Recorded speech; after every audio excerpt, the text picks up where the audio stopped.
All right. Well, Thank thank you you, all. everyone, for joining us today for our first ever steering committee for the Healthcare Workforce Investment Fund. I love that it's called an investment fund because that's exactly what it is. It's an investment in our talent and in our workforce for healthcare for the state of Kentucky.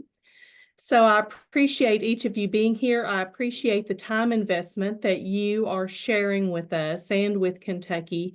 And we just want you to know that we know this is service. We know that this is a service that you are showing for our state and that you see the need for healthcare workforce development and that you're sharing that with us. I'm Leslie Sizemore. I am the Associate Vice President of Workforce and Economic Initiatives here at the Council on Post-Secondary Education. And I guess I'll at this point, I'll turn this over to Michaela Manier. Michaela is all things House Bill 200 for us. She has been watching this very carefully and helping us direct this process and plan for this process. So maybe after she introduces herself, then she can turn it over to all of you so that you can make your introductions as well. But thank you for joining us. We appreciate it. Yes, we are really excited for today. I know last October, when you all graciously agreed to participate, it seemed so far away, and now here we are having the first convening of this group. And so, like Leslie said, just thank you so much. I know I've talked to many of you, and my name is Michaela. I've been at the council now for about 3 years, and in this role specifically for about 7 months. And so I look forward to working with each of you, learning about your expertise, and making sure we do a really good job allocating these funds that we have hopefully going to be entrusted with soon. And so we're going to go ahead and turn it over to you all. I can kind of call your name and let you all do an introduction. If you don't mind with the introduction to share your name, your role, that would be awesome. So I'll start with you, Beth. Good afternoon, everyone. Beth Brindley, Deputy Secretary of the Education and Labor Cabinet, and also the Acting Commissioner for the Department of Workforce Development. Thanks. Looking forward to working with everybody. All right, Kelly.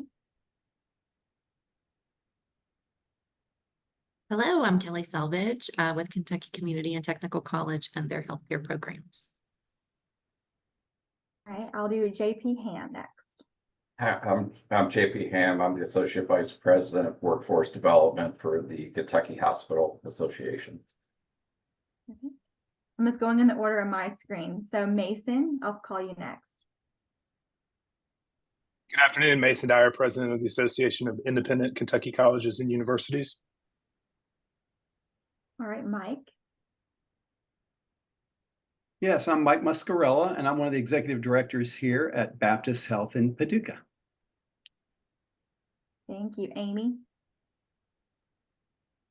Hi, I'm Amy Cowley. I'm a project manager in health-related research at the University of Kentucky. Beth.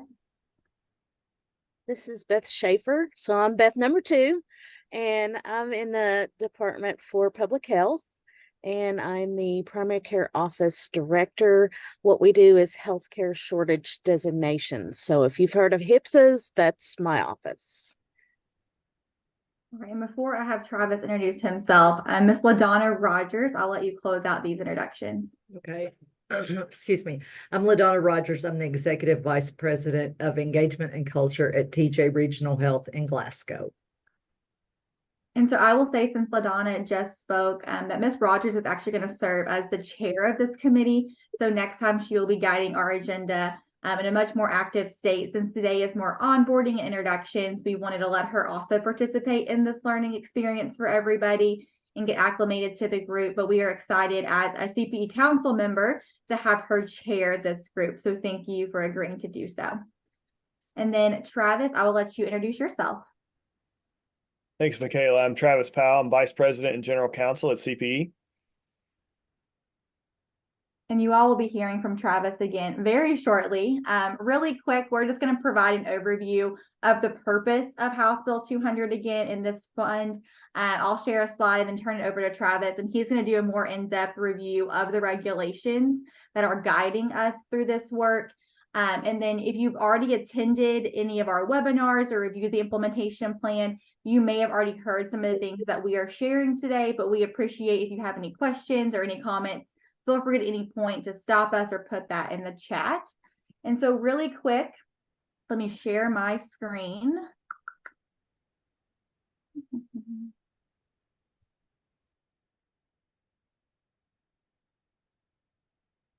All right, so just as a reminder of the purpose, this bill was passed unanimously last year during the 2023 General Assembly under House Bill 200 to establish this public-private partnership with the healthcare industry to really just help our pipeline process with getting students into these fields and then awarding also some money to those that are excelling in the industry and providing strong education programs. And so if you remember, and we will go in more detail throughout today, there are two buckets of funding that we will be looking at. You have the bucket that is primarily with the healthcare scholarship portion, and then you have the bucket that is more for awarding those training and excellence funds. We do anticipate this year that a majority of the funds that we will be allocating will be, if not all, in that healthcare scholarship bucket. And we'll discuss that later on and why. And so I will stop sharing my screen. That's just a quick overview. You probably have seen that information before, so it's repetitive, but I think it'll be really helpful for Travis to walk through the regulations and what's really guiding this work. And if you all have any questions for him while he's on the call today, feel free to jump into. So Travis, you should have share access. If not, let me know. Okay, thanks. Let me do that real quick.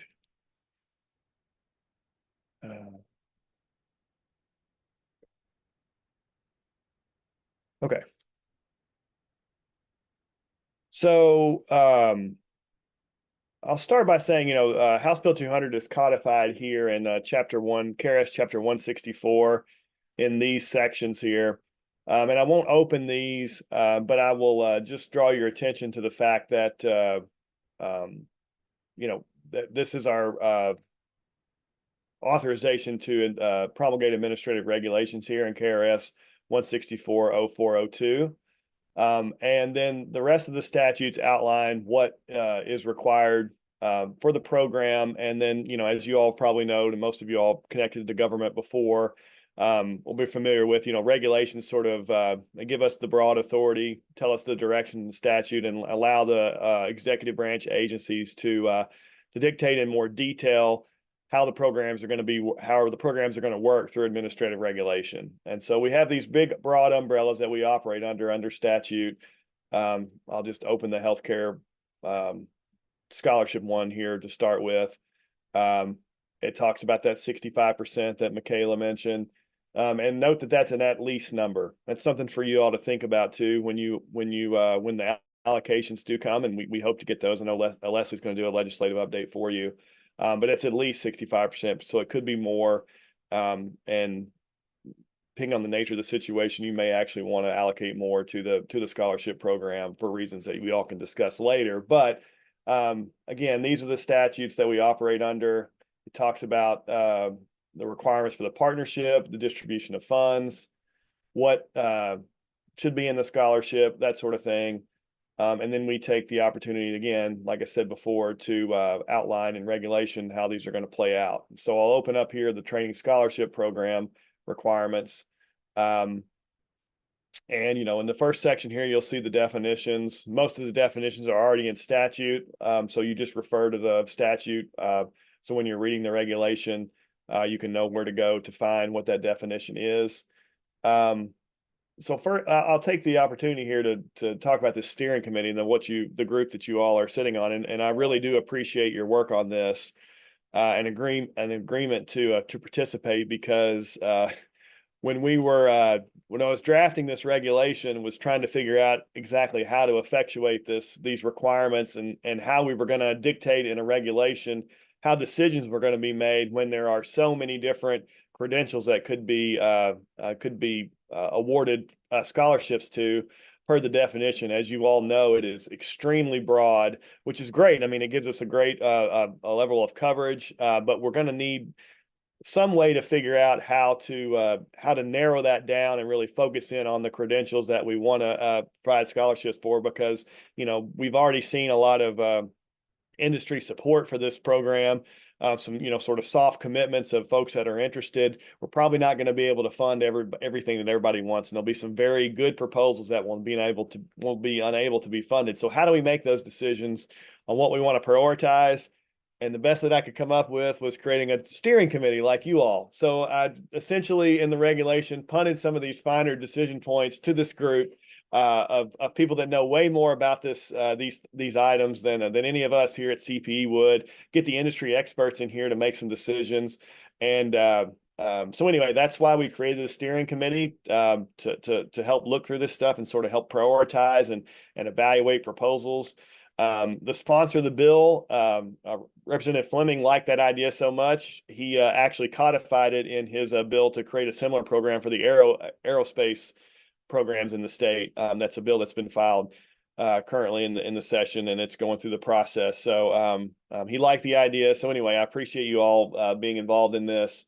That section 9 there outlines the steering committee, and this is the same for both the scholarship program and the incentive fund. So you all, it's mentioned twice. It's in 2 different regulations referencing 2 different statutes, but we essentially created the same steering committee to evaluate both.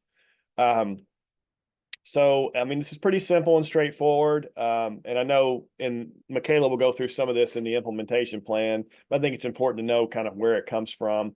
You know, the first part we talk about here is notice of funding opportunities. So every year that we receive funding available for distribution, we'll publish notice of availability of the funding opportunities for partnerships and issue requests for proposals.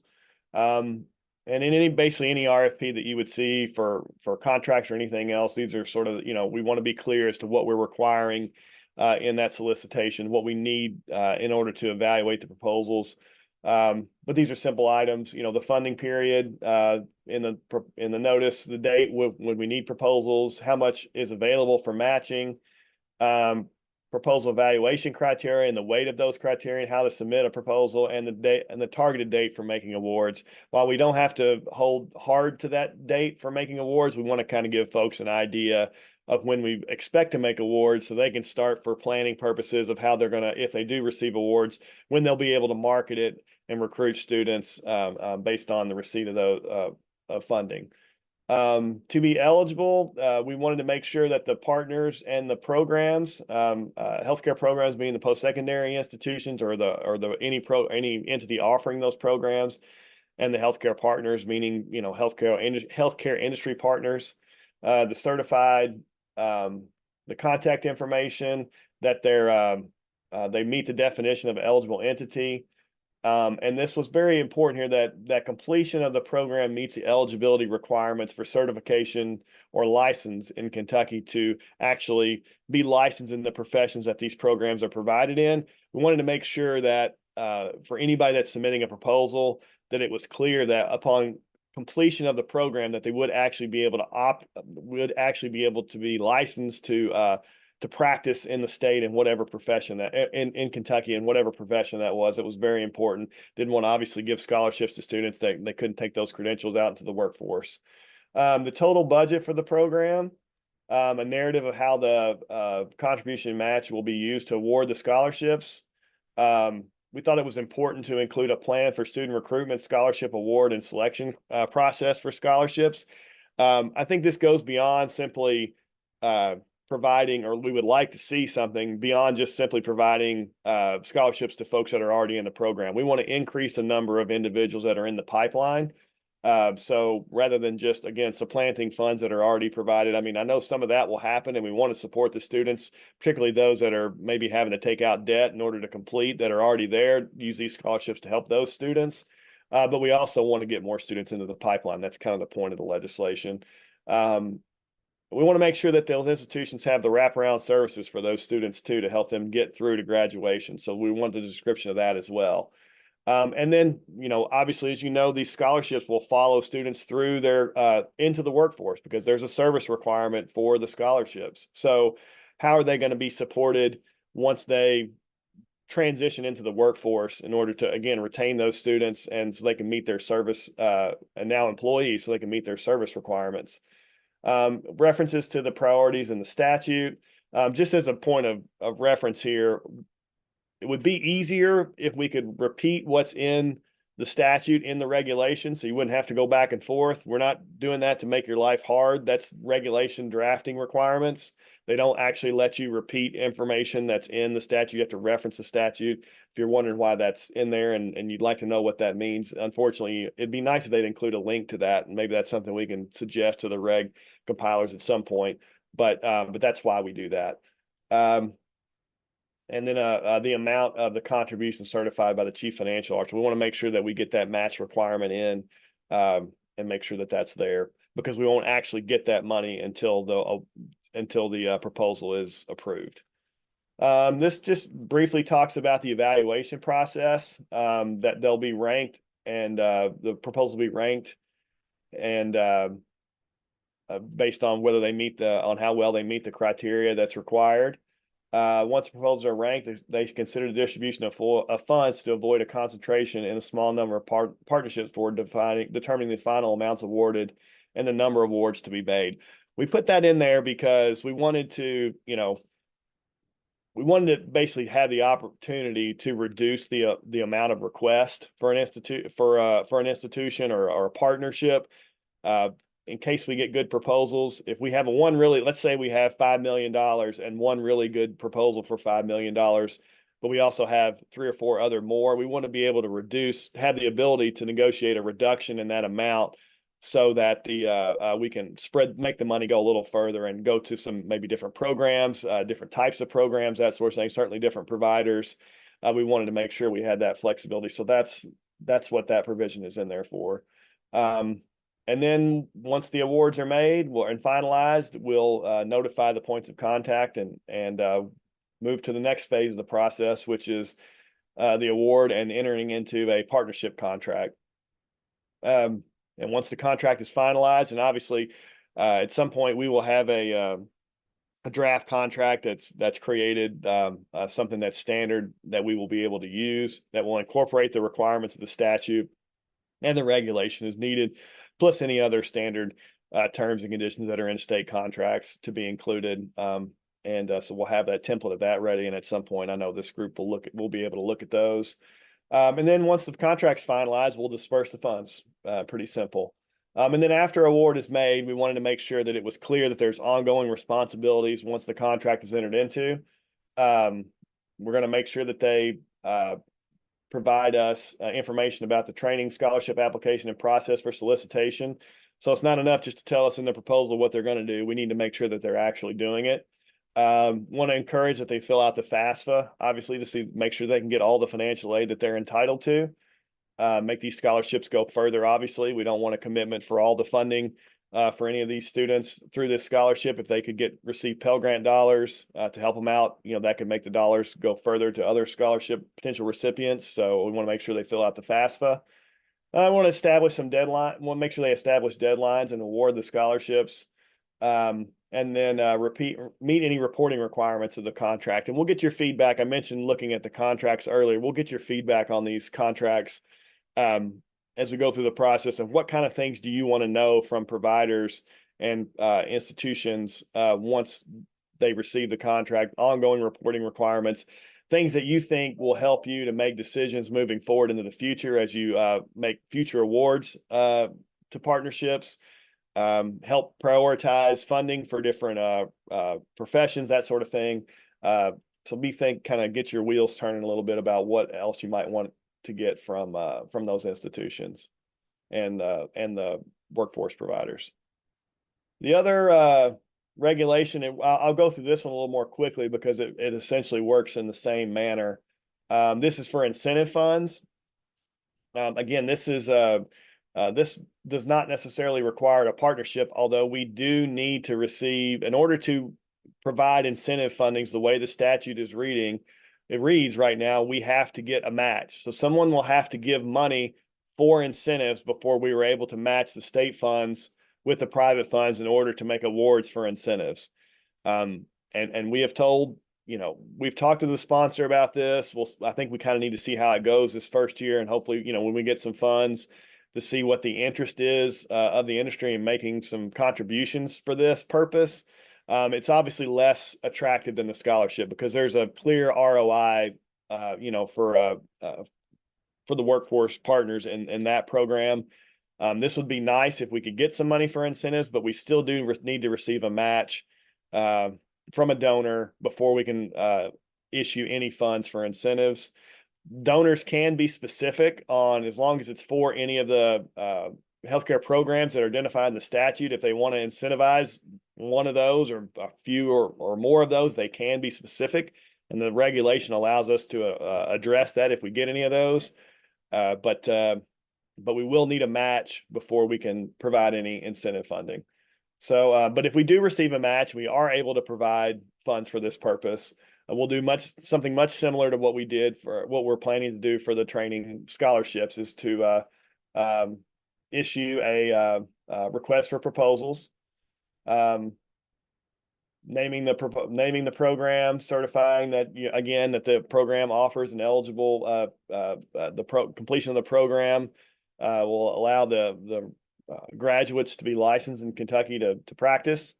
The budget for how you're going to use the actual funds that you receive, how the healthcare credentials align with the high demand workforce sectors, as defined by the HWIF and the Education Labor Cabinet.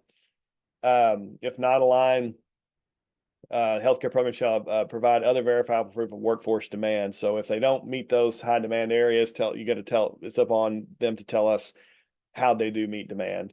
We look at performance in the past 5 years on student retention and graduation. Talk about their increased degree production. We're incentivizing high performing programs here, so we want to know how they performed. What career and job placement programs are offered, what other learning experiences are offered by the program, and any other criteria essentially that you all determine. And then after the proposals are received, the rest of the process works very similarly to what I described in the scholarship program. Do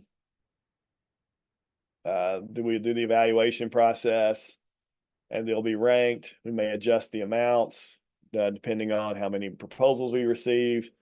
Then we let them know. We'll enter into a contract with the program to distribute the funds. This is a two-party contract, again, unlike the other where requires a partnership with CPE and the partners contract with CPE. This would just be with the recipient. We have to have a contract in order to transfer the funds, and we'll set forth some reporting requirements, and mainly those will be around making sure we understand how their funds are being used. So anyway, that's I'll stop sharing. I'm happy to answer any questions that anybody might have about the program, but that's how it was drawn up. And I think, you all have a lot of flexibility within that process to make some determinations. And again, I really appreciate you participating in this group. Travis, a quick question. Will there be a standardized application form so everything's consistent that's received to the committee? Correct. Yeah. I mean, in that in that notice that goes out, we'll see exactly, we'll have requirements on exactly what they need to provide. If not per se a form, it will at least be sections of required items that they would need. So it might not, fit in a document that we would create. We may, I don't know, Michaela can probably speak to that, but the requirements will be consistent, and it'll be clear as to, what section you're looking at when you get to the proposals. Travis, Go ahead, Beth. Thank you so much for that overview. And it does seem like we have a lot of flexibility, and I'm excited about that. I had two thoughts that just came to mind that I think we may want to consider moving forward. And, one is balancing what we know is available through the Work Ready scholarships and some other funding streams. But I know we'll have time to talk about that. I just wanted to put the marker down. And then the second, if it would be helpful as we move forward, glad to share some of the kind of criteria that we use when if a particular occupation or sector isn't considered high demand, the justification that we've used with the eligible training provider lists that we keep for the Department of Workforce Development, if helpful. So sounds like to me it certainly would be. And again, I think one of the things to decide once you get the funding, not to get too much in the weeds on something else here, but once you find out exactly how much funding you'll have, really making a determination on, and I think you could probably, depending on the fiscal years, see what you want to do, because again, I'm just not convinced that there'll be a lot of submissions for the incentive piece. Yeah. Because of, I hope that there is, but again, it's an at least 65% and at least, and so you've got some flexibility there.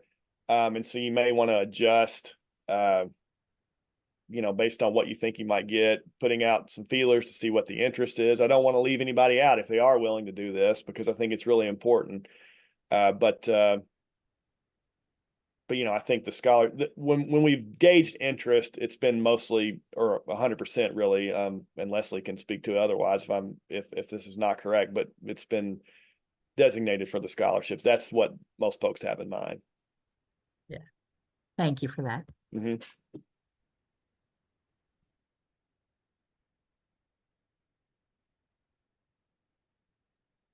Any other questions for Travis?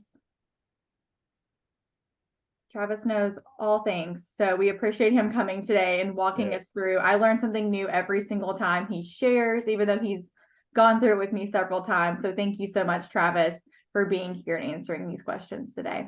You're welcome. Always be a resource to the group. If you need anything, let me know. Always happy to help. I'm sure I'll be seeing you on future meetings.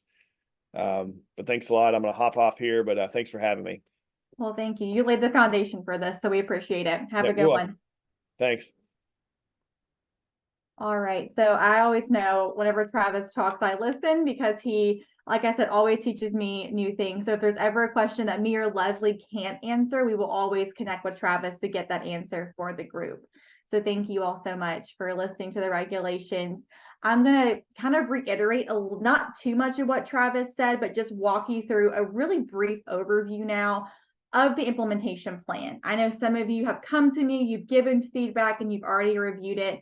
Others, this may be the first time that you've heard the implementation plan summary. And so if so, please don't hesitate to stop me or ask for clarification along the way. This is a very surface level overview today, so we can kind of dive into some other criteria and resources that we have. So let me go ahead here. I believe you should see the correct screen this time and not the split screen. It was only one slide last time, so I'll let it go. All right, so to go ahead and start off, just a reminder, as Travis said, we will be able to talk about how we want to distribute the pot of funding, with at least 65% going to the scholarships and up to 35% going to the incentive funds. And we will talk about that at probably the May meeting, whenever we have a steady understanding of what the funding will actually look like. And so as a reminder, when it comes to what Travis shared from the statute and the regulations, we are going to be looking at 4 key areas when considering the healthcare training scholarship funds and any proposals to that bucket of money. Whether or not it serves a historically underserved county, are we improving the racial and ethnic diversity of that credential? What does the workforce demand of that credential look like? And of course, we have those 14 areas that are eligible. And so whenever we say, what is the workforce demand, we're specifically saying, what is the workforce demand in that area of the proposal for one of those 14 eligible areas? And then also looking to see a little bit about the size of that healthcare partner. And then of course, there's about 3 key areas for the healthcare program incentive funds. We're going to look at the workforce demands and capacity for the credential. We're going to look to see, once again, if it's meeting an underserved county need. And then we're also going to look at some student success measures, including specifically the passage rate of graduates on the credentialing and licensure exam that they take at the end of the program. And so all of this What we're excited about will be available on a dashboard that we're going to give you a peek into later. And that's going to help us really dive into filtering out how each of these programs look compared to each other, and to be able to take a holistic look at each of the programs and how they meet each of the individual criteria as we're reviewing each proposal. That's a lot. We'll explain it later. But just so you all know now, before we get into the weeds about what that dashboard will look like, I want you to have some key dates in mind. We have, of course, what the priorities will be. We are working right now on working on some draft forms for the application. I know that was asked earlier. We are going to have some forms for them to fill out based on the questions and the criteria that was laid out in the regulation that Travis just shared. And we're going to have those ready for you all to review during the May meeting. Because if you'll see on here, we are going to release the final evaluation criteria and the templates of those forms to the CPE website on June 3rd. This will give anyone that is still up in the air or finalizing their proposals about 1 month to look at our final criteria, to look at the templates that we've provided, and to be able to work with their partner or however they want to allocate their funds to prepare that documentation to submit when the application goes live July 1 through August 15th.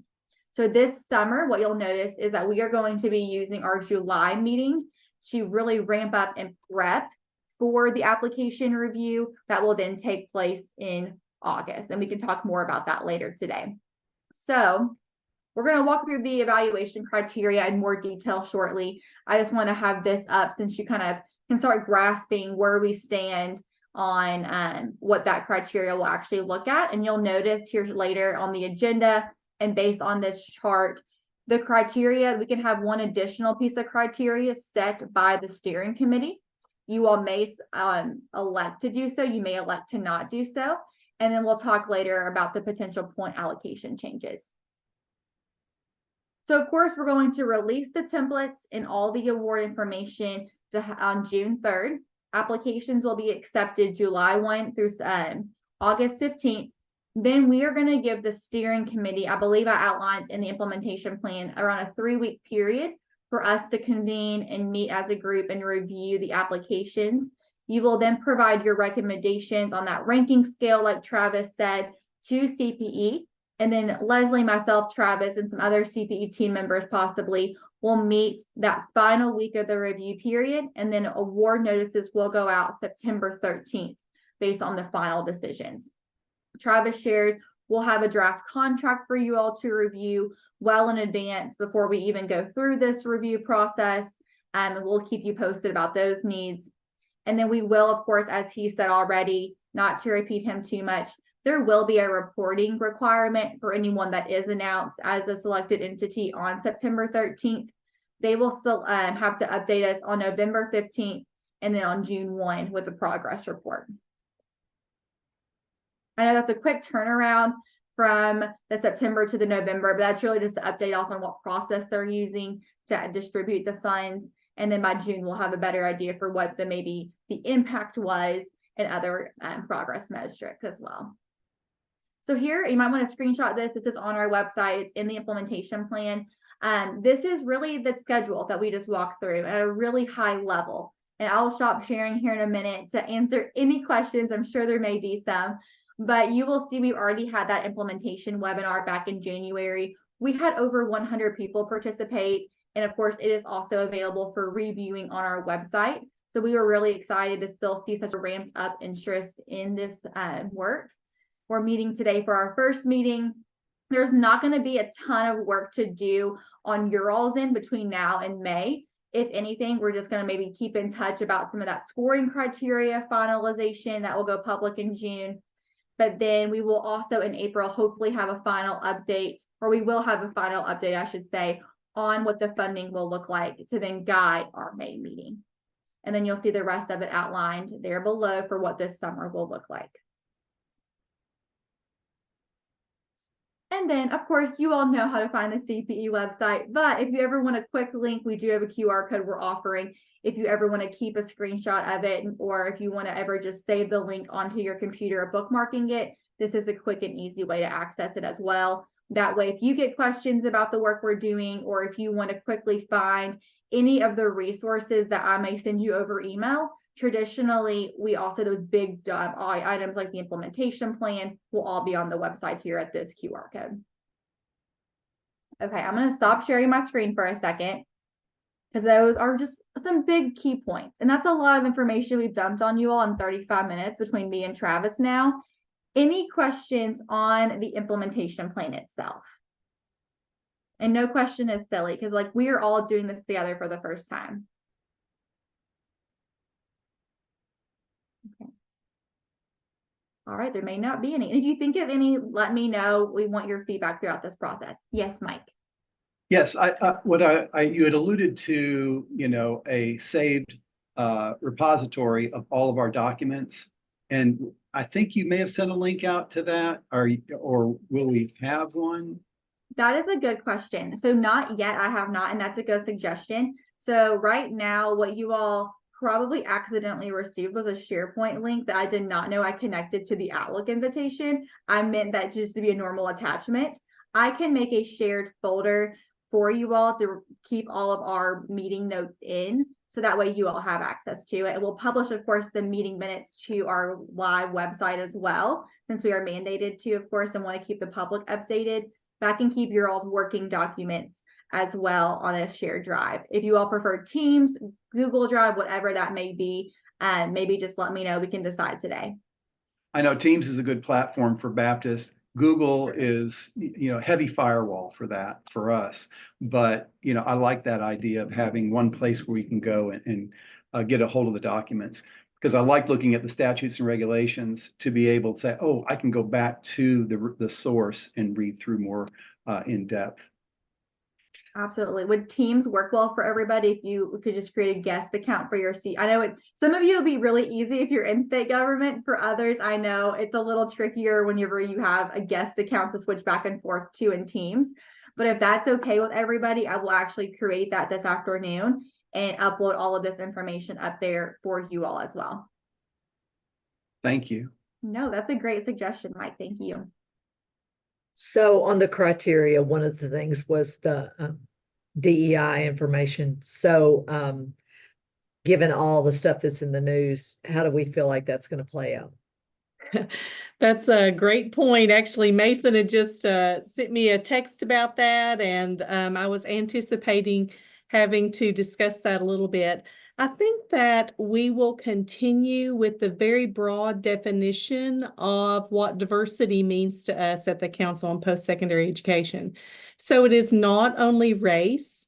It applies to a lot of different folks, people who are differently abled, gender, low socioeconomic level. For sure, it will apply to people in rural areas that are underserved. So I think that you'll see that concept of diversity with some very broad definitions and boundaries. And of course, we were directed by statute to look at that. So we have to continue to adhere to that. But I think that would be the best answer I have right now to that question.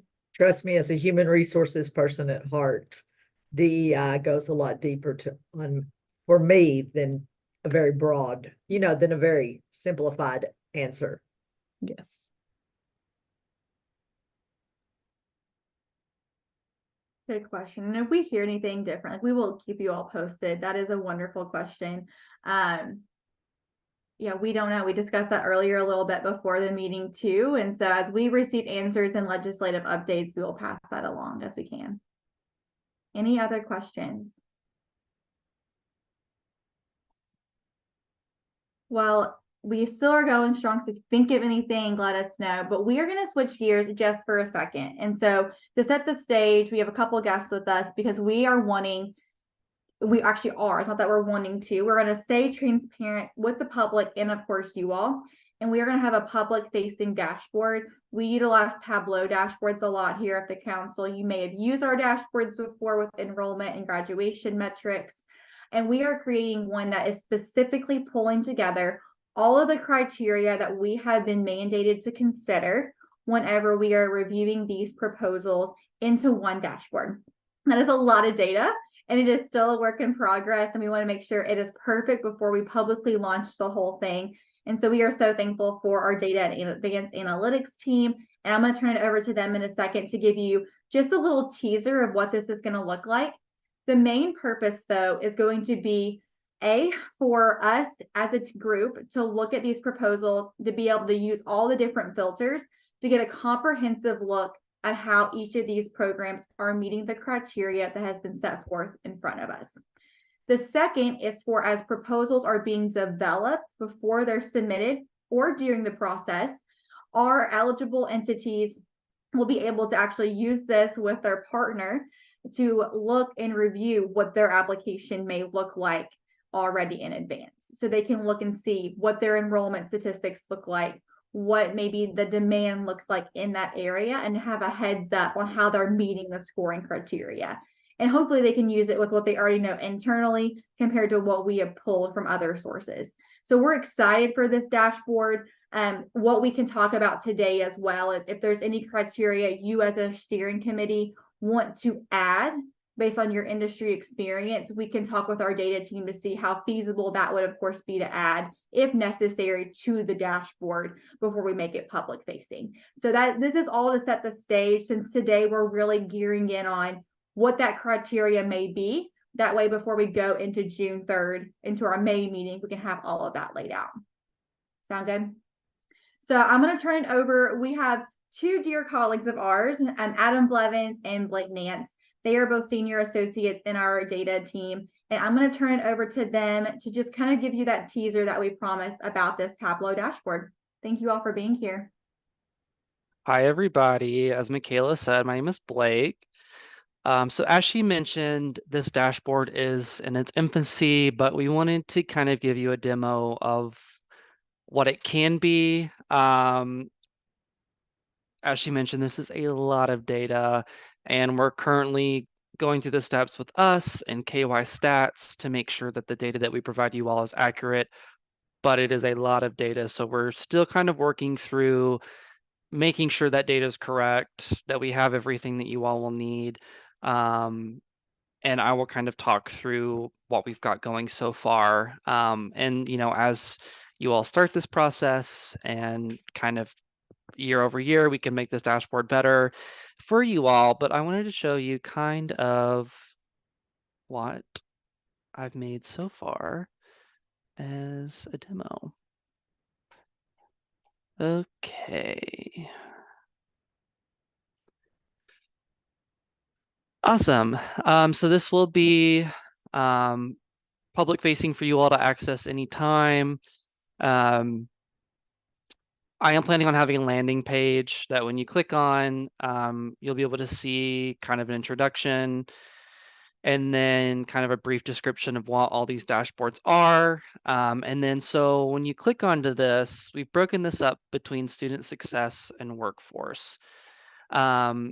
And this is only a demo, so I've only got, these are two buttons right here, and you'll be able to go between enrollment, degrees, graduation rate, retention, supply and demand once we get all that data in here. But we've worked in enrollment and then kind of what I've preemptively named supply in the workforce section. So this tool is for enrollment, and what's really nice about it is, let's say you get an application from, I'm going to pick on Leslie. You get an application from Eastern Kentucky, and it's for their occupational therapy master's degree.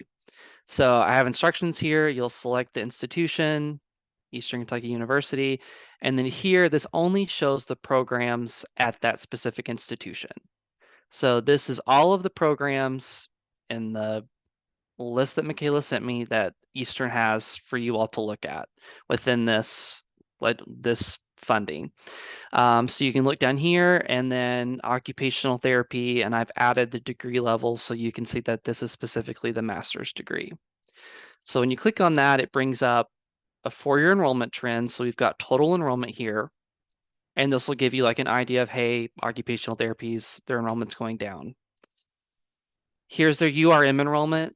And I also want to segue that every one of these little charts will have technical notes. So if you're like, hey, what does CPE classify as URM?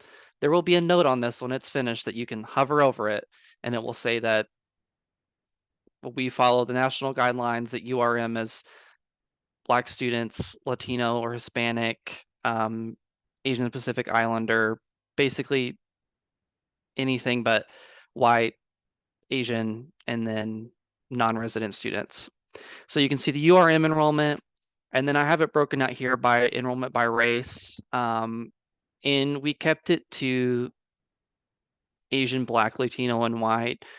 We don't typically have very many American Indian students or Pacific Islander students, so we left that out. If it's something you all want to add, we can certainly add it, but across the state, that's a very low number for us. So here you can see that in occupational therapy, it's pretty predominantly white. And then down here at the bottom, I have by gender, so you can see enrollments went down for each gender, but this program is predominantly female. You've got 89 compared to 10 males. And then another one that we added was whether a student is enrolled full-time or part-time. So you can see most every student one would assume in an occupational therapy program is full-time. So this is the enrollment data. I try to make it as straightforward as possible, that, you know, if you're looking at a program from a specific school, you can go to, you know, let's see, University of Kentucky, and you notice that all of that goes away because you have to select a program, and then you can go to you can go to nursing, a bachelor's degree in nursing, and see their enrollment, which that doesn't look right. We'll fix it, but that's the enrollment. The degrees, the graduation and retention will look very similar to that. And as Michaela said, we can add in any, you know, filters that for these charts, whatever you all need to see that we can add. And then the workforce section is similar. This is kind of where we'll have to work together of a user experience for you all and a way for me to make this that's an easy navigation for you all, because you've got program IDs, which is like the most specific way that we identify a program. So if you've got occupational therapy at Eastern Kentucky University, that program at that school has its own program ID. Well, we work with KY Stats to get workforce data, and they redact everything under 10. So bigger programs like occupational therapy, it may not matter, but when you get into especially like doctorate degrees and like specific nursing fields, that redaction can happen. So what we've done here is every program, kind of think of it as like a upside down triangle. You've got your program ID is the most specific, and then you've got a SIP that's standard across education. It's just a number that categorizes programs. And that way we did that. And I think this combines 4 years of workforce data, or 5. So that way we could get you all the information without it being redacted for as many programs. So the workforce will be a little bit different, but you can still, you know, this is the way I set it up. We can work on it. But let's say you want to look at a bachelor's degree in nursing. You won't be able to look at a specific school, but register nursing.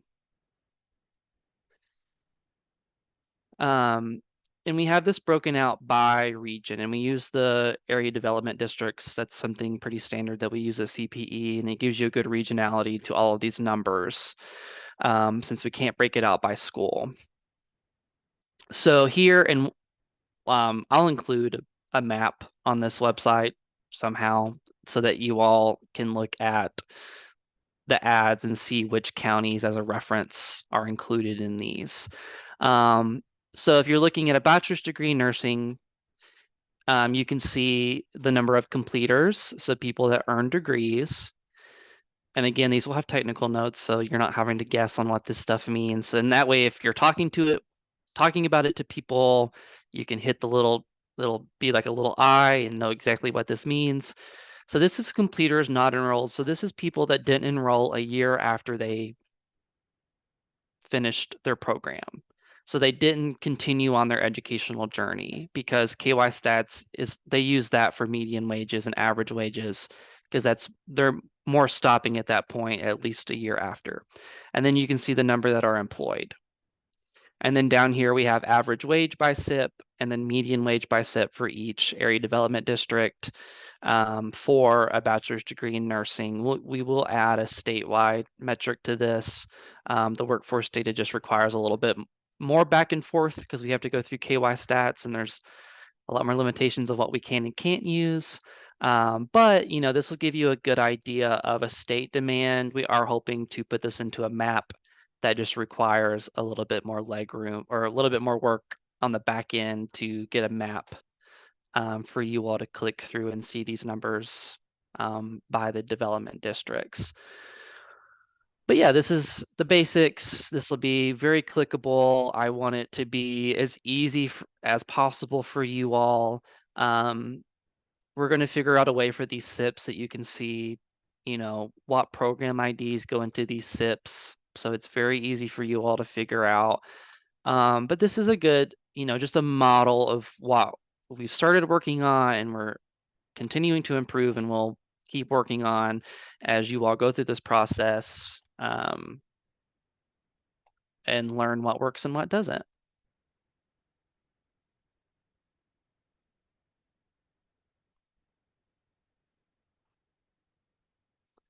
So do you all have any questions for me, suggestions? Blake, I just have a quick question. I may have missed it, and it was introduced at one point, but what does SIP stand for? You got me there. Let's Okay, good. That's good to know. Just as long as we all call it the same thing. It's one of those acronyms. Michaela, do you know what it stands for? I knew you were about to ask me. I know. So basically, it's how we classify academic programs across each of our institutions. So for instance, most of the healthcare programs fall under what we call SIP code 52, I think is the one. And so that is the SIP code that classifies a program. I know the Department of Homeland Security uses it for whenever we're looking to see if it's a STEM program for immigration status. So it's really just a national way for us to classify our programs by academic type. I've used it so many times. I'm not going to lie. Let me just do a little Google. It's classification of instructional programs. You say it so many times you forget. So thank you, Blake. And can you go back to your institution slide?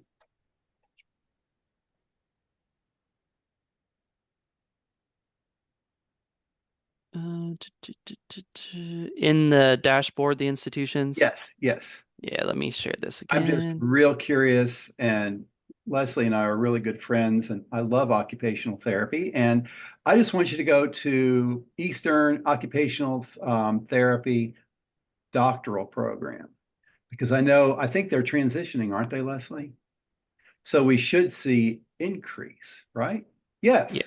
So what is being lost in one? So we are going to have to be careful as some of our programs make any transitions to know we see something going down, but not realize we've got to realize that maybe something else is going up.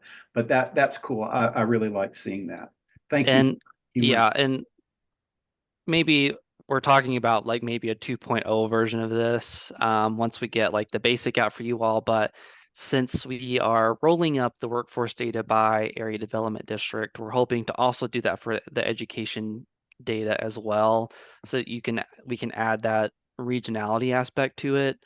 And so you'll be able to see, occupational therapy, I'm assuming hopefully the master's degree and doctorates in the same SIP.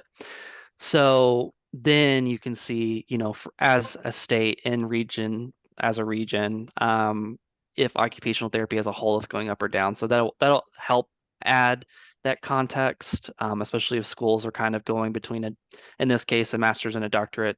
Being able to look at it from the SIP level will help take care of that. Well, this is absolutely excellent from what I see. And, you know, my last question is, do you all interface with census tract data?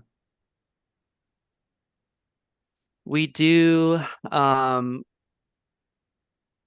we use it from time to time for projects. KY Stats does a lot more of the census, like workforce data, so we've kind of been relying on them to provide us with the workforce data, and also this helps because, you know, when we have to update this every year for you all, we can say, hey, can you run this code and give us the new data?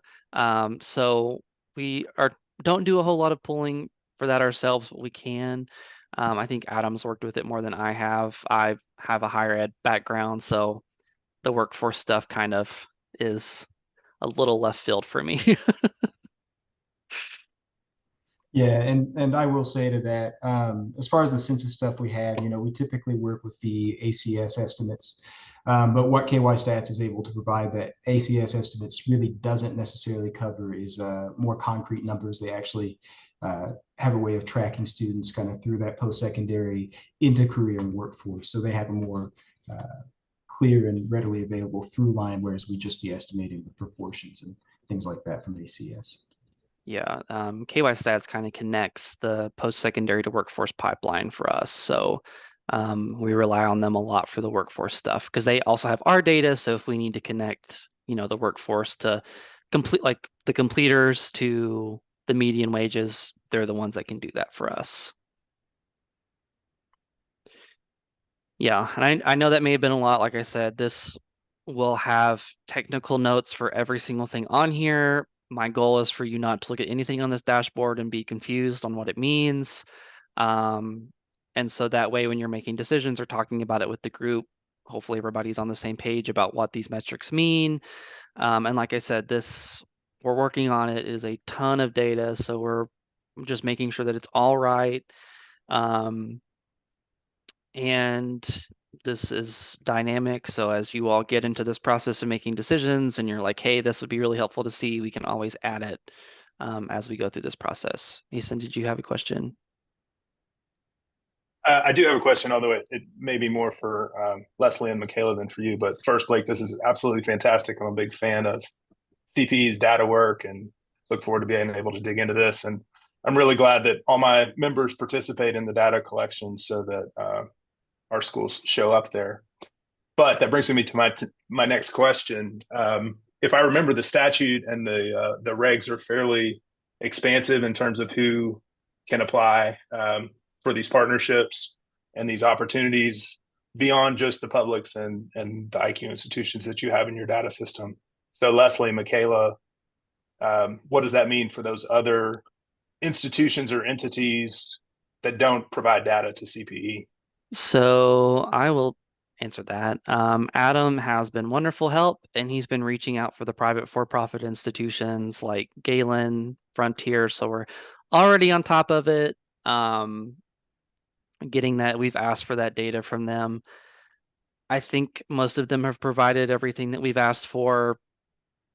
Their data may not be as thorough as what we have access to, but Adam has been helping me stay on top of asking the private for-profit institutions for their data. So I think that's Frontier, Galen, and maybe one other one. Sullivan is the other. Sullivan, yeah. They've been providing some excellent information, and the units of analysis may be a little bit different here and there, just given availability and again things with redaction or suppression of low counts. But we've been trying to work to make this as comprehensive as we can.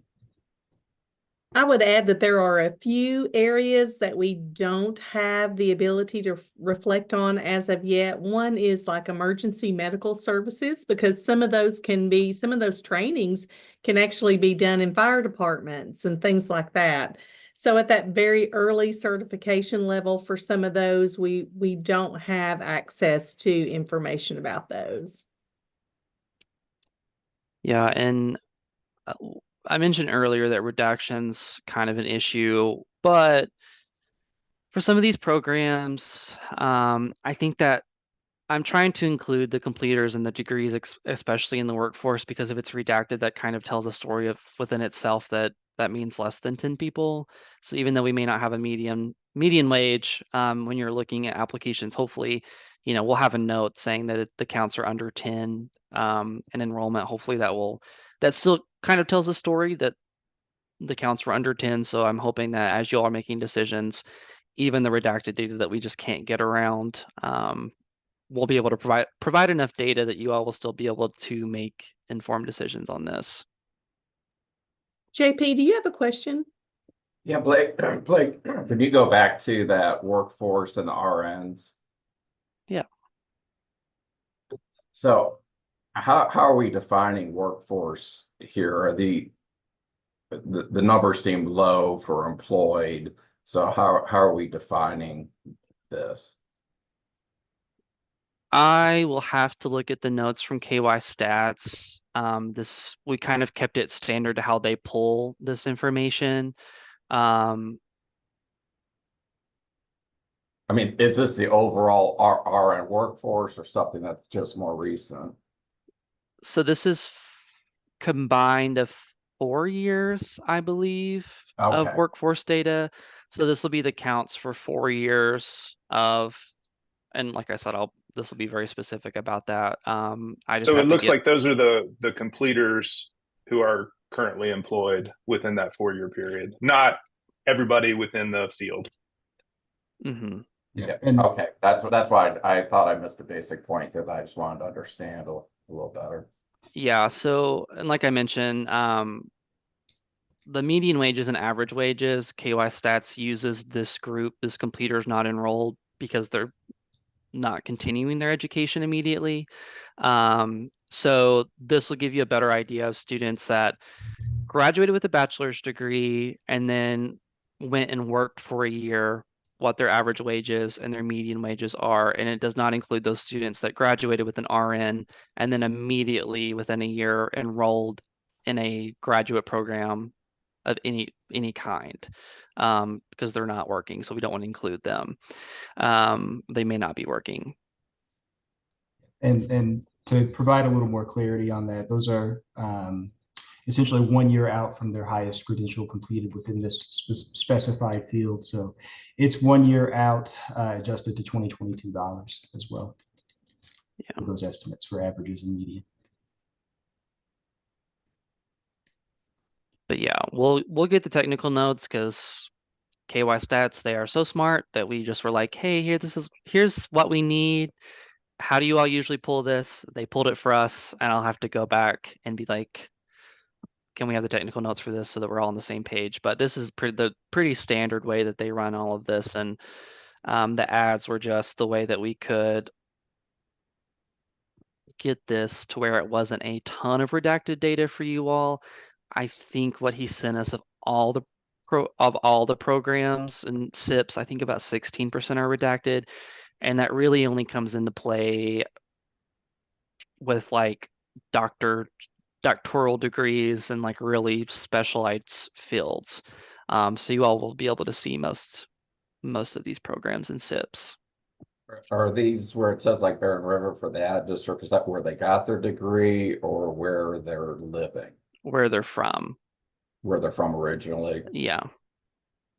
Okay, because this is where I had discussions with KY Stats because like KBN's numbers go a lot deeper if they're working out of state or doing something else with their degree. So I just that's something for a future discussion.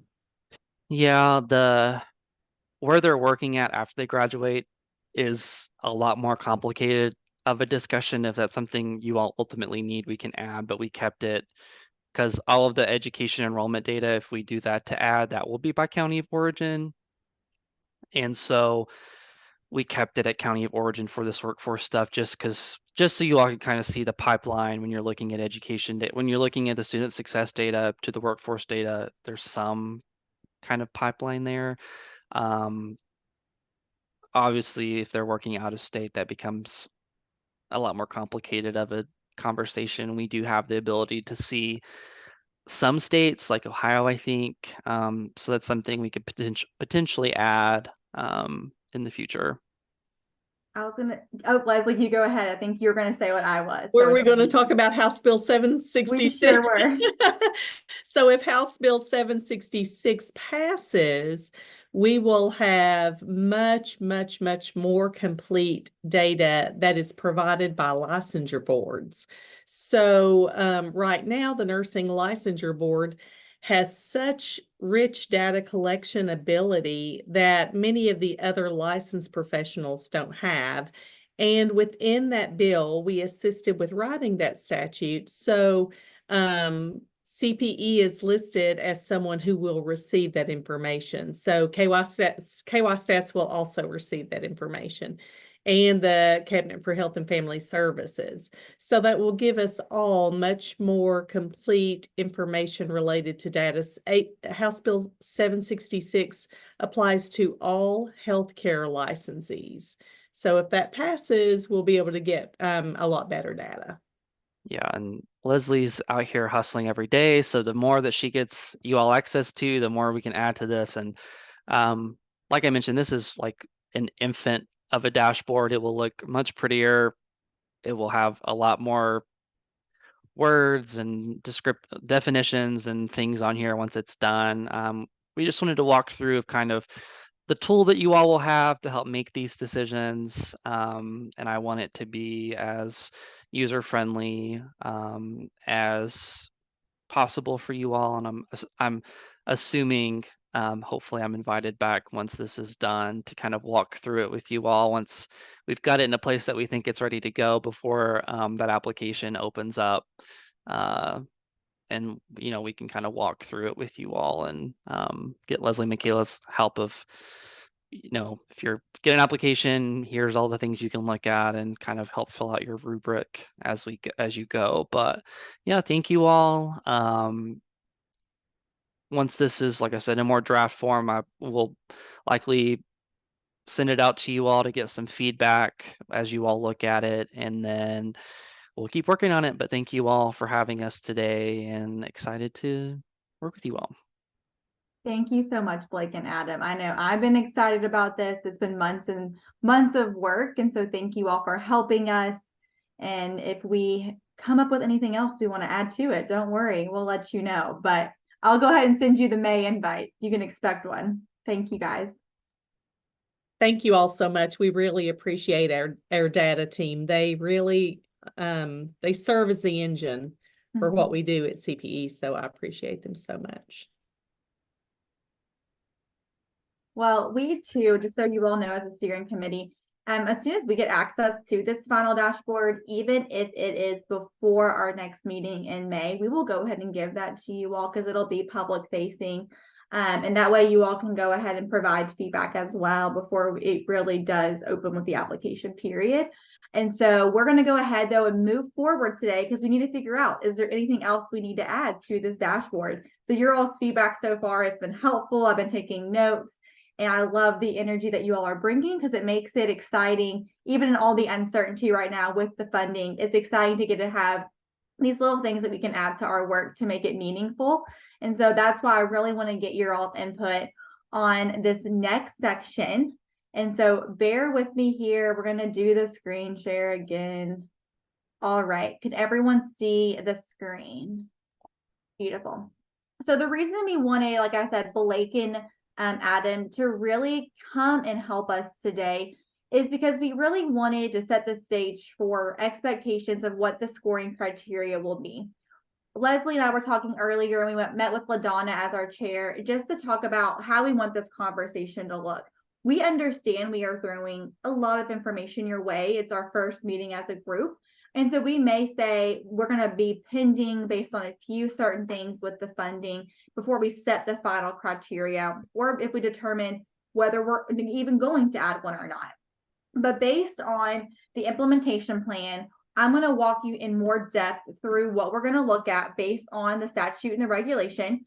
And that way you can then consider what Blake just showed you, what we are mandated to do, and we can have a conversation about each of these two rubrics to see what you're thinking in terms of an extra criteria that you all have been given the authority to set, or if you're good and we should just reallocate the points across the 100 total.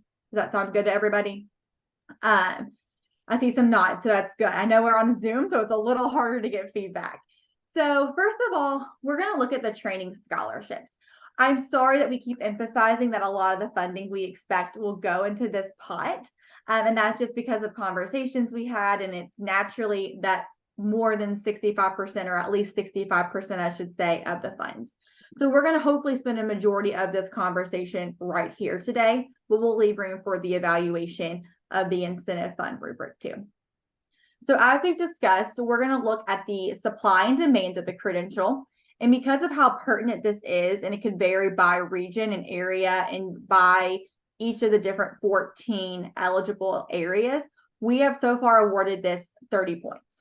That way it is the highest ranking supply and demand. We're going to look at it most heavily when we are weighting the criteria. Of course, this second one, we're going to move forward with it right now. If we need to reallocate, we have some strategies we can always employ and get your feedback on. But looking at increasing diversity in that credential area, move forward in mind today with our discussion of what Leslie shared earlier. We're looking at 20 points geographic area of partnership. By that, we mean, is it an underserved county that this is serving based on that workforce data that Blake is aggregating together for us? Another 20 points. We have received some feedback on the size of the healthcare partner because this could vary drastically by proposal.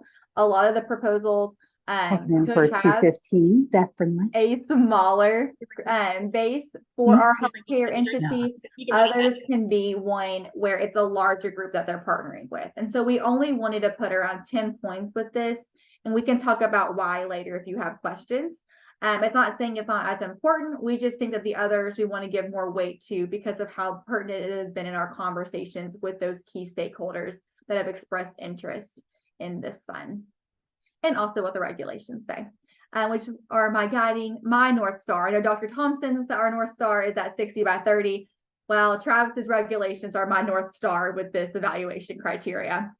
And then, of course, dedication to student success, looking at all types of ways that they are really going to provide those wraparound supports that Travis pointed out are so essential to a student's experience. Are we not only going to get students recruited and enrolled, how are we going to support students, not just financially, but with extra wraparound supports once they're on campus?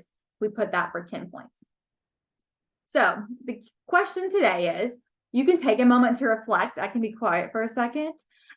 Is what do we think? We can always also talk about today or at a later date how we want the scaling under each of these specific criteria to look like. Is it on a 0 to 10 points if they meet this supply and demand measurement versus 20 to 30 points with this measurement? We could talk about scale, but my first question is going to be, let's think, is there any other criteria that we think should be considered for the scholarships? Michaela, this is Beth. Can you hear me? I can. Go ahead, Beth. One of the things I was thinking about was whether we might want to consider labor force participation rates. Oh, okay. And so that we're focusing on places where we need to engage the workforce, or engage people into the workforce as a consideration. I'm sure there are probably other creative ideas that folks have, but it's just one that immediately came to mind. And the other suggestion, given probably the significant number of applications, I know that the scaling, it's like 10 points, 20 points, 30 points. We may want to think about like 100 points, 200 points, because that will allow for a wider range of scoring that could help us sift through things. And so those are my two thoughts, and happy to share or respond to other thoughts that folks have as well. Those are both excellent ads, Beth. I appreciate that. And I really do appreciate the point of potentially including the labor force participation rates, because, ultimately we want to spur economic development throughout the state. And we know that there are some areas that need that more so than others. So I appreciate that. All right, Mike, I think your hand was up next, and then Mason, I'll turn it over to you. I think one of the things I'd like to see along with workforce participation rate is the healthcare outcomes of that area. That's a real important part. So if we have really good outcomes in one area, but not so good outcomes in another, it may help us make a decision when we're getting down to the wire. I like that. That's a good point. If y'all see the top of my head, it's because I'm taking notes, so apologies in advance. Mason, what about you? In terms of the dedication to student success, obviously we're talking about the wraparound services. Is there a component there, or does it need to be elsewhere in terms of actual performance related to student success? So their proven capacity to get students through programs and out into the workforce? Or is that just kind of implicit in terms of student success? That's a good question. I don't think it was specifically defined, but we can absolutely clarify that and put that in there.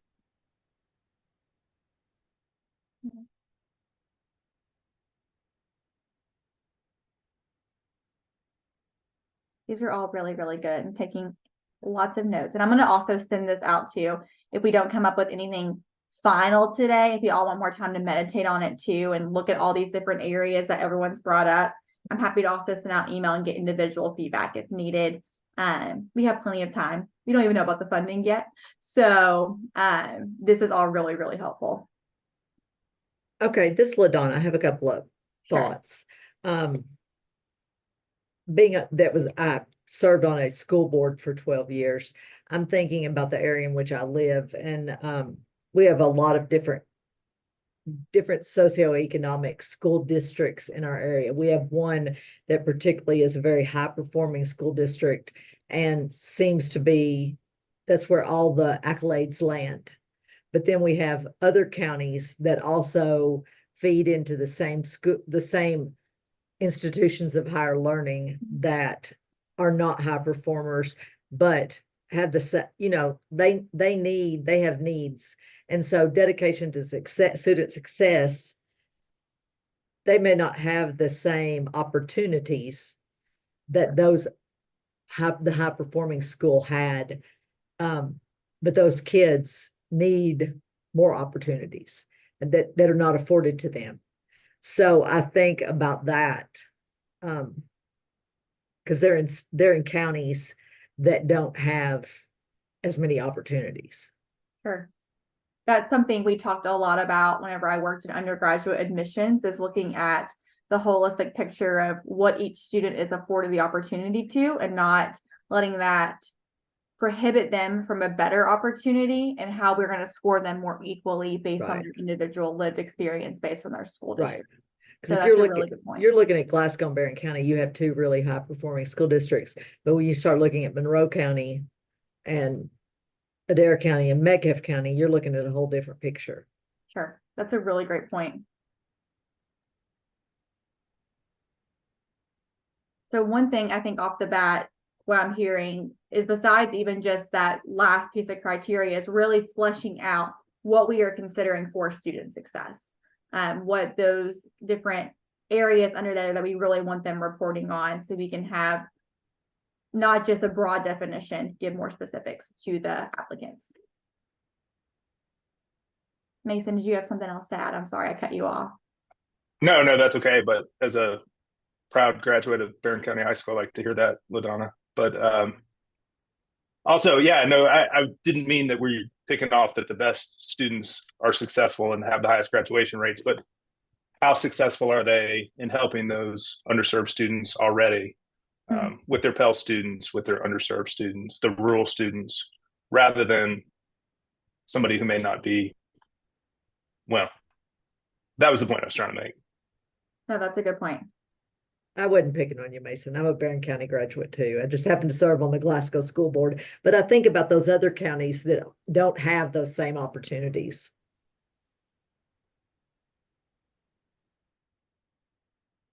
So with that, anything else on the criteria that we should possibly consider, or for student success clarification?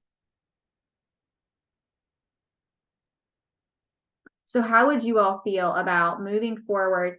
We type up these, we meditate on them a little bit, since we don't know for sure about what the final funding will look like, and that could impact your all's decision too. if you think of anything else, I can send out maybe a form to get your all's feedback on some of these criteria that have been mentioned today, get your individual feedback, aggregate that. And then if you have anything you want to add and then we can bring to the group, I'm happy to either add that into that feedback form and or we can talk about it for finalization at the May meeting too.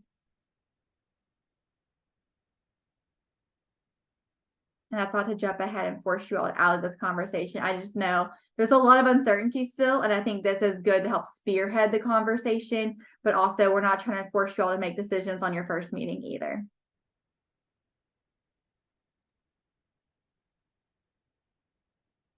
Yes, Mike, go ahead. You know, when we get the information from you to make comment on after we think about it a little bit, is it okay to send with our comments if there's any, research available to support why this would be good? Absolutely, Mike. You're on top of it. That would be amazing if you have any. I'm going to nominate Mike to maybe help us lead that conversation next time, because he has been a wonderful resource today. All of you have, but I love your enthusiasm, Mike. And if you have resources, please share. JP. Yeah, could we go back when showing that dashboard? Is it possible to go back further than 4 years? I'm just thinking that some of those people that dropped out may have been because of COVID, and that affects the data. And one thing we're doing with other places is trying to look at pre-COVID, what happened during COVID, or what the trend is now. I'm just afraid if we just go back 4 years, it's gonna, I don't know, it may affect the data if that's possible. Blake, what do you think? Yeah, we typically go back 5. We can go back if it's pertinent to you all. We can go back pre-COVID. Typically we do 5, but the education, and I wanted to segue the student success talk. With the education data, we can basically chop that up any way that you all want it, since it's our data, talking about, the counties. If I can figure out how to make a map, the development district map work, we can also give you a county by county view of enrollment, graduation rate, retention rate, things, those student success metrics, so that you can see, kind of the differences in those specific areas. So when you all are thinking about changes you can make, the education data, it's a lot easier for us we can basically chop that up any way that you all want it, since it's ours and we collect a lot. If we get into K through 12, we have to include KDE and KY stats, and that gets complicated. But as far as post-secondary, we can chop that up. But yeah, if you all decide that you need pre-COVID, we can certainly add it.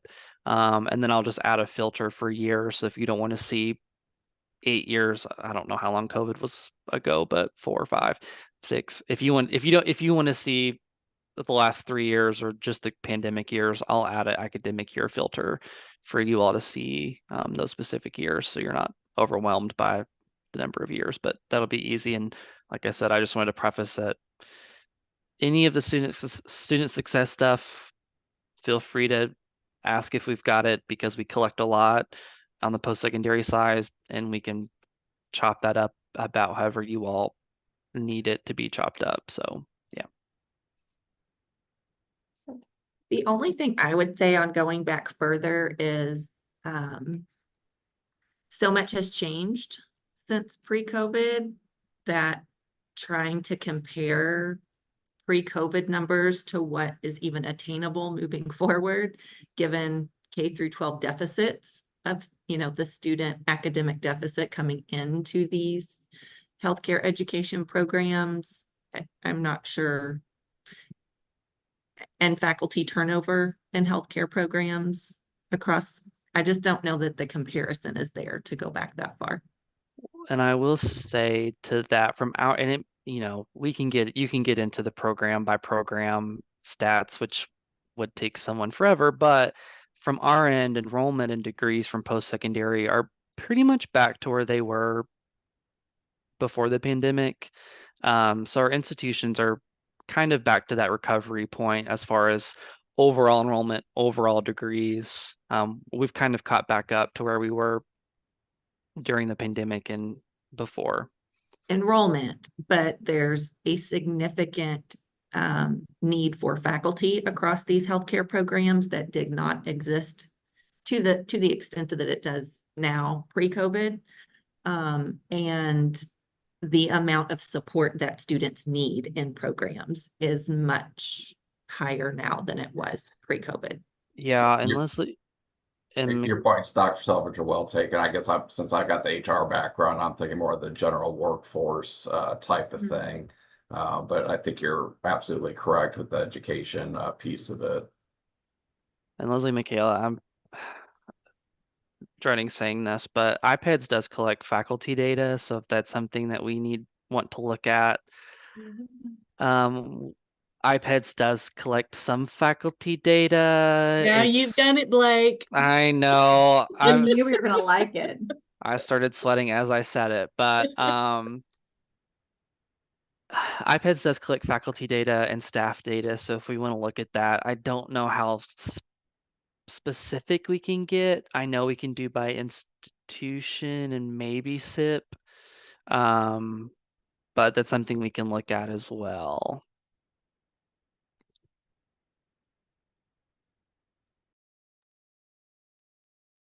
Listen, Blake, we'll always take whatever you want to give us with the data. Mike, did you have another question? Just that the staffing data is really good because it allows us to know capacity of the programs. You know, we can get all these scholarships, but there's no teachers for the capacity that we have. So I like that. I think it's really great. Yeah, I think that's super important. And Leslie knows that that's like my platform is it doesn't matter how many students enroll if we do not have the faculty to support them. So we can't increase enrollment even in institutions if we don't have the faculty, and then we can't support them to graduation. And that's really what is the most important, is if we're going to bring them in and give them money, we have to have the faculty to support them to success and graduation, or they're never going to see the workforce.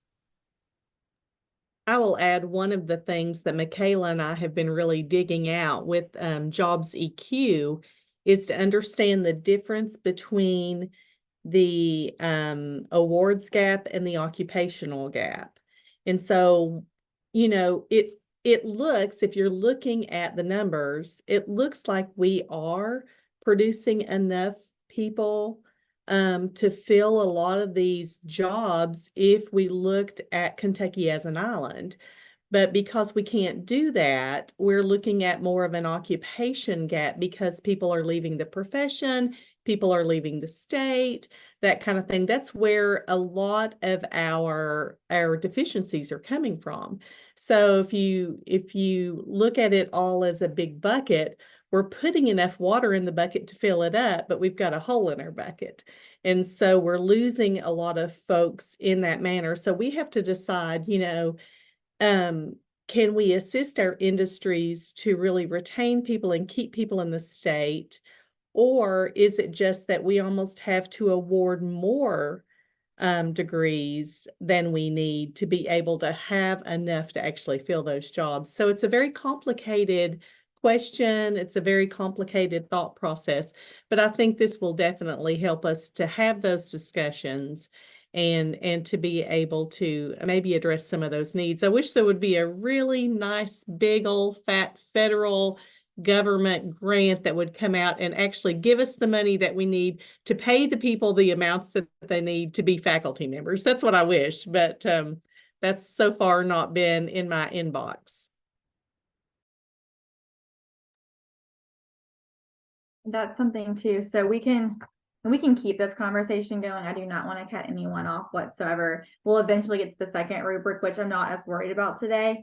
But for this, it sounds like we really have a lot of focus on the wraparound supports and student success. So it's really fleshing out, do we want even that faculty and capacity to be an extra criteria, or do we want it to be something we define under student success specifically? That's an option. We have a couple of different ways we could word that.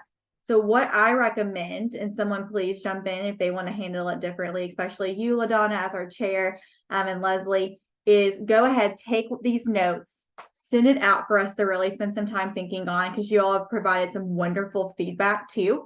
And we could also look at what data we already have that would be easy to add to the dashboard based on what you've shared. And then also look to see what other data we may need to get access to if we were to go one of these other routes for that final criteria. And talk to our data team as well. Does that work for everybody? Perfect. All right. So not to cut you off. This one Sounds good. we could talk about this all day, and I expect a lot of our May session in our emails between now and April and May to really focus on this criteria, because this is one of the biggest roles outside of the actual scoring that you all have as a steering committee. So all of this input is 100% heard, and we are really excited. I sent Leslie a private message, and we are really just loving your engagement and how excited you are to bring your ideas to the table, because you're the experts in the industry. All right, we're going to go ahead, switch gears to the incentive side. Let me go ahead and switch decks. What you're going to see is some of these overlap and some are more specific based on the regulation, my North Star. And so also I heard what you said, Beth Brindley, earlier about perhaps changing the point system a little bit to make there a wider range. We can look into seeing if that is a possibility. But in the meantime, we're going to just consider the criteria, of course, on what we've already put forth, and then see if anything wants to be maybe better defined, or if we want to add anything to this healthcare program incentive.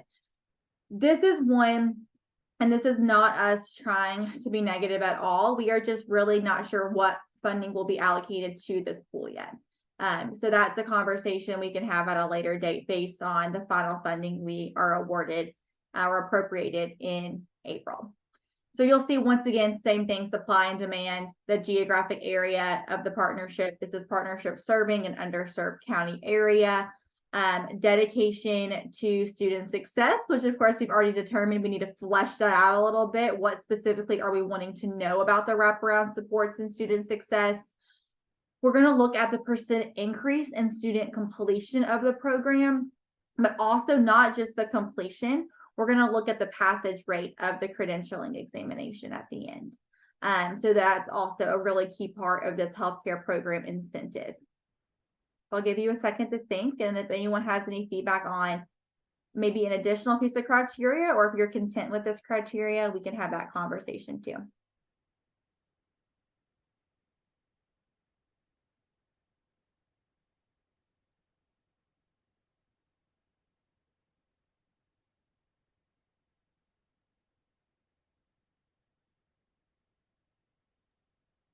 I'll just say, I think I might need a little more time to think about this one. That's okay.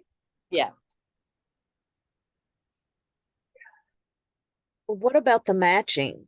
The fact, what if there's only a low amount of matching that's available and it's not enough to support what they want for the program? Should that be looked at as potentially something towards points? The beauty of the statute itself is that it was written in a way that's very flexible. So the wording in the statute says that up to 65%, no, at least 65% of the fund will be used for scholarships, and up to 35% of the funds will be used for incentive funds. We have had at this point probably about $20 million in pledged industry support for funding. Every single bit of that, with the exception of one potential funder, has been for scholarships. So we did have an insurance company that pledged some support that we could potentially move to the incentive fund section of this process. But I don't know if we'll get any others, and I don't even know if that one will follow through. So the majority of them have had the need for that return on investment, which is really why the fund is going to be successful, is because we're going to have that service requirement for scholarships, and that's what our industry partners really need. So I'm really not sure. We just aren't sure how this will play out.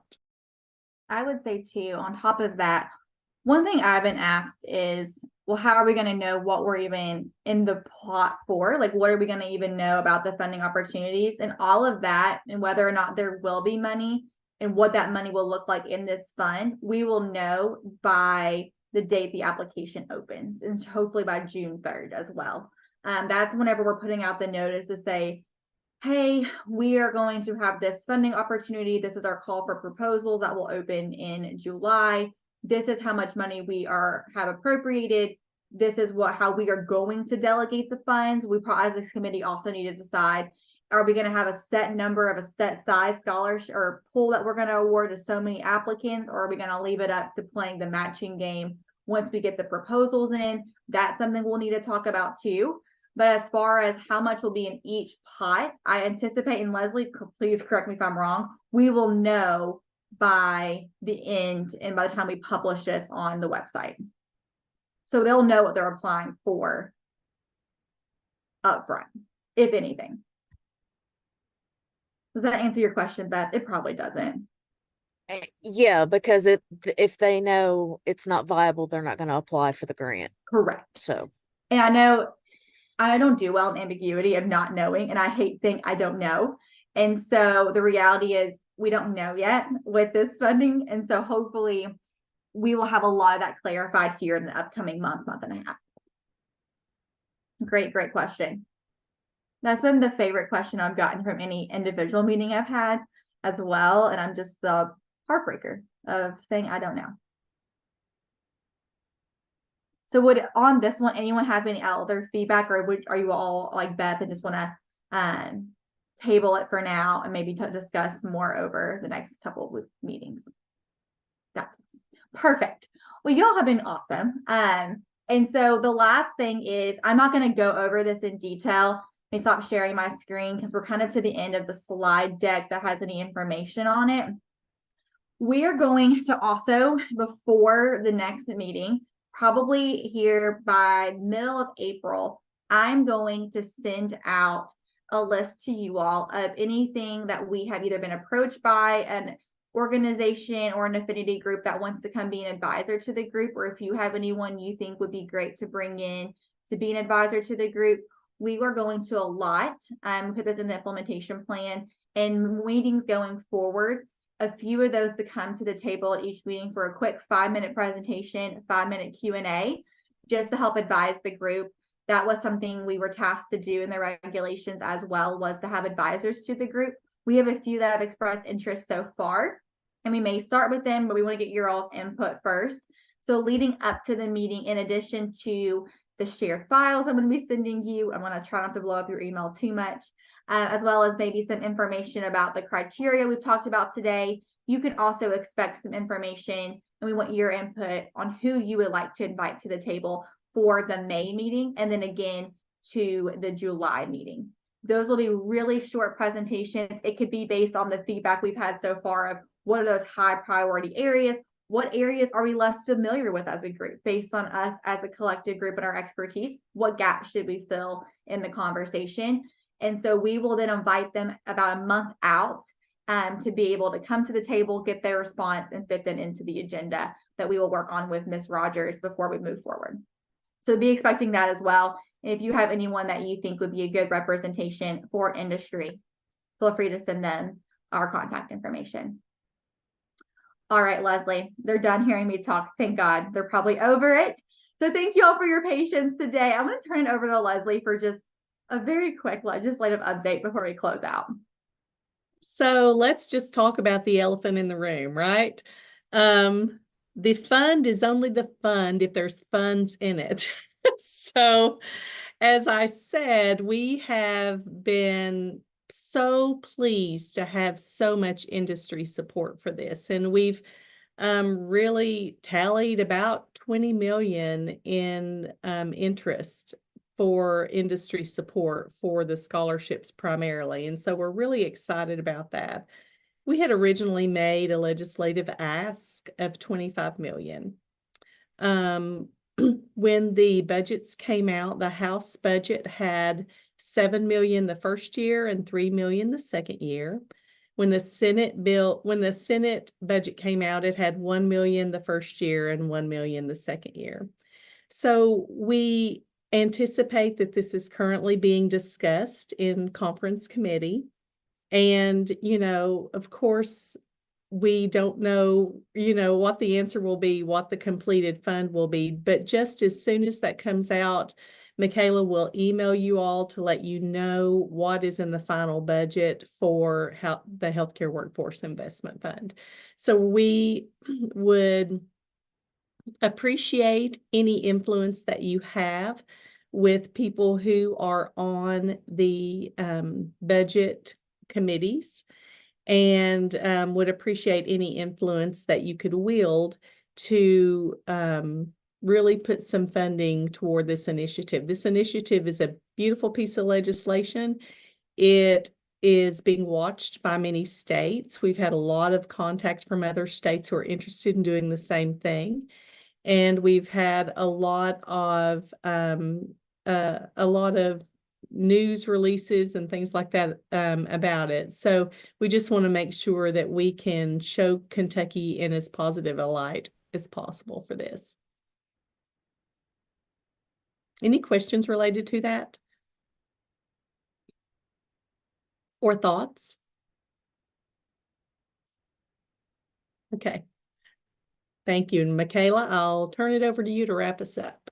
All right. Thank you, Leslie. So yeah, fingers crossed. Leslie's been wonderful advocating for this fund, and we are so thankful to have her at the council, and hopefully we'll get some good news here in the upcoming weeks to pass along to you all. So just a reminder, we're going to end a few minutes early today, and we just appreciate, like I keep saying, you all being here, your service, your engagement. I'm always happy to meet with you one-on-one as well if you ever have any questions or concerns or want to flesh out something a little bit more together. But our next scheduled steering committee meeting will be on Wednesday, May 22nd at 1 p.m. And so that should be on your all's calendars. I'll make sure not to attach the agenda using a SharePoint link next time. But with all of that being said, it is our goal to do the next one in person. We unfortunately had to pivot since we were getting a new roof at the CPE office, and the office is closed today. So thank you all for allowing us to have some flexibility to do this virtually. So we will intend to have it at the CPE office. And if some of you are unable to attend, let us know, and we're able to do a hybrid option as needed. All of these meetings, of course, will be public record. And so we'll be submitting the minutes and everything online as well. But we just thank you all for joining, and we look forward to the next meeting. Thank you all very much. Great job. Thank you. Thank you.